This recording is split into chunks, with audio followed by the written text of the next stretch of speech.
விடுதலை பயண புத்தகம் அதிகாரம் 2. மோசேயின் பிறப்பு.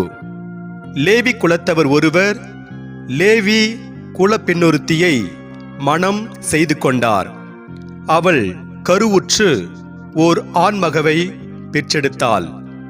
அது அழகாயிருந்தது என்று கண்டால் 3 மாதங்களாக அதனை மறைத்து வைத்திருந்தாள். இதற்கு மேல் அதனை மறைத்து வைக்க இயலாததால் அதனுக்காக கோரை புல்லால் பேழை ஒன்று செய்து அதன் மீது நிலக்கீல் கீழ் இவற்றை பூசினாள். குழந்தையை அதனுள் வைத்து நைல் நதி கரையிலுள்ள நாணல்களுக்கிடையில் விட்டு வைத்தாள். அதற்கு என்ன ஆகுமோ என்பதை அறிந்து கொள்ள குழந்தையின் சகோதரி தூரத்தில் நின்று கொண்டிருந்தாள். அப்போது பார்வோனின் மகள் நைல் நதியில் நீராட இறங்கி சென்றாள். அவள் தோழியரோ நைல் நதி கரையில் உலாவிக் கொண்டிருந்தனர். அவள் நாணலிடையே பேழையைக் கண்டு தன் தோழி ஒருத்தியை அனுப்பி அதை எடுத்தாள். அதை திறந்து பார்த்தபோது ஓர் ஆண் குழந்தையை கண்டாள். அது அழுது கொண்டிருந்தது. அதன் மேல் அவள் இரக்கம் கொண்டாள்.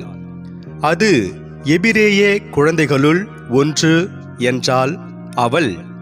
உடனே குழந்தையின் சகோதரி பார்வோனின் மகளை நோக்கி, உமக்கு பதிலாக பாலூட்டி இக்குழந்தையை வளர்க்க எபிரேய செவிலி ஒருத்தியை நான் சென்று அழைத்து வரட்டுமா என்று கேட்டாள்.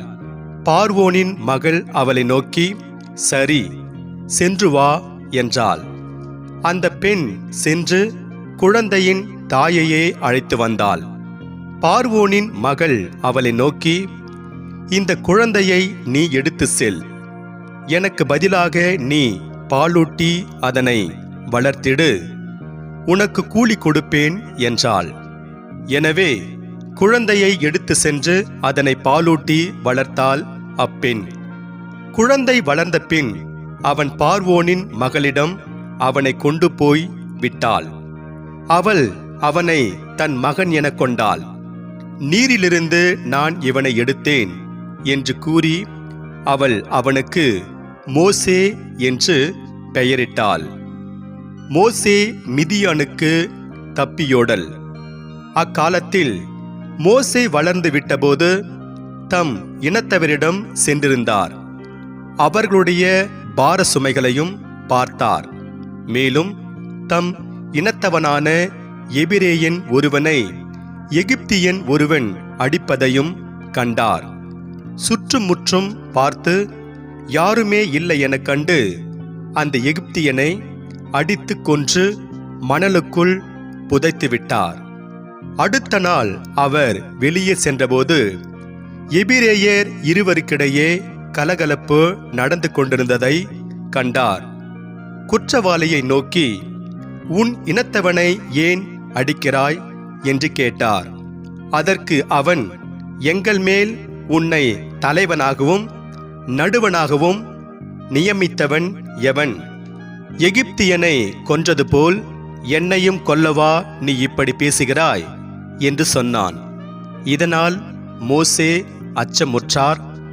நடந்தது தெரிந்துவிட்டது உறுதியே என்று சொல்லிக் கொண்டார்.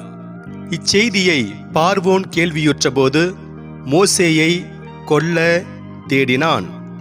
எனவே மோசே பார்வோனிடமிருந்து தப்பியோடி மிதியான் நாட்டில் குடியிருக்க வேண்டியதாயிற்று.